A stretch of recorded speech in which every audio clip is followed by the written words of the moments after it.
So I really wanted to look at some of the major problems with the sequel trilogy and to rewrite them by really sticking with the main principles but just rearranging things a little bit. So starting off, I think a big thing is the treatment of Luke Skywalker. And I think one way you could still have a lot of the same storylines for Luke in the sequel trilogy was that he was actually stranded on the island rather than him going there just to get away from everything.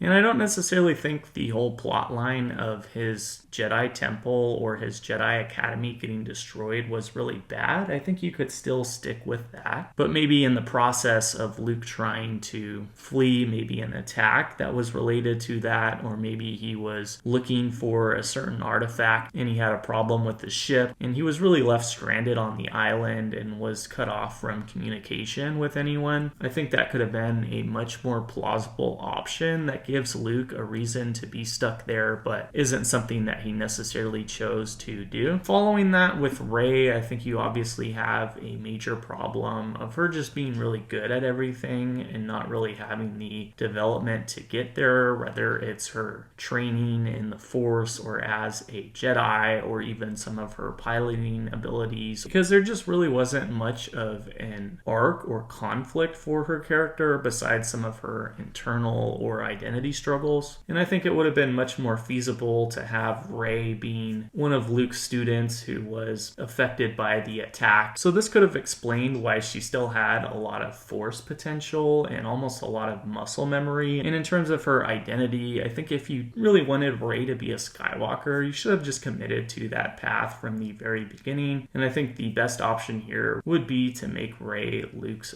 daughter. I think even though Luke was trained by both Kenobi and Yoda momentarily, he was never formally part of the Jedi Council because there just wasn't the Jedi Order that existed during the original trilogy. So I think it obviously makes sense for him to have a kid at some point in his life. And of course, during the attack on Luke's Jedi Temple, I think that obviously could have established a way for Rey to be separated from Luke. And then for Palpatine, I think it would have been a lot better to have a plot line where Palpatine had kids of his own at some point. And I think this could stretch even before the events of the Phantom Menace. And then connecting that with Snoke, I think it was a mistake to discard Snoke. So I think in this sense, Snoke would have been a lot better as Palpatine's son. And also following this for Kylo Ren, I think even though there was some aspects that were interesting to his character, I just really don't see how Ben Solo would have turned to the dark side with having both Leia and Han Solo as his parents, and especially Luke being his uncle. I just really don't see that being realistic here. I think that was just way too convenient to have a villain for the sequel trilogy. So I think it would have been an interesting twist, kind of similar to what was done with Rey originally, if Kylo Ren was Palpatine's grandson, and then both Snoke and Kylo Ren would be the new rule of two. And following this, I much rather would have had Ben Solo as just a good character from the very beginning. And I think he would have been a better alternative as opposed to Poe. I think Ben Solo being a pilot like his father would have been a really neat angle for his character, and he could have been the one to take over the Millennium Falcon. And maybe you could start off with his character being Force sensitive, but not really choosing to be trained since he did live with his parents growing up. And then for Han Solo, I think you have a bad treatment for his character as well. I don't really see Han Solo being a bad father, nor separating with Leia. I think these were both mistakes for his character. And I think you still could have had him sacrificing himself in The Force Awakens, but make it a lot more honorable in terms of him buying time for the Resistance to escape. And again, I just really don't see his character ending the way it did in terms of being at the hands of his own son. And then for Finn, I did like a lot of his early directions for his character in terms of being a stormtrooper that decides to leave and join the Resistance. I think that was all excellent, but maybe a little bit more should have gone into his Force sensitivity as well. And I think Rey, Ben, and Finn training under Luke would be a great big three to start the new Jedi Order going forward. And obviously this doesn't cover a lot of the minor details, but I think this would have been interesting interesting in a lot of ways and a little bit more consistent in terms of the treatment for these characters and the overall direction of the sequel trilogy. But feel free to let me know any of your thoughts on this, and I'll see you later.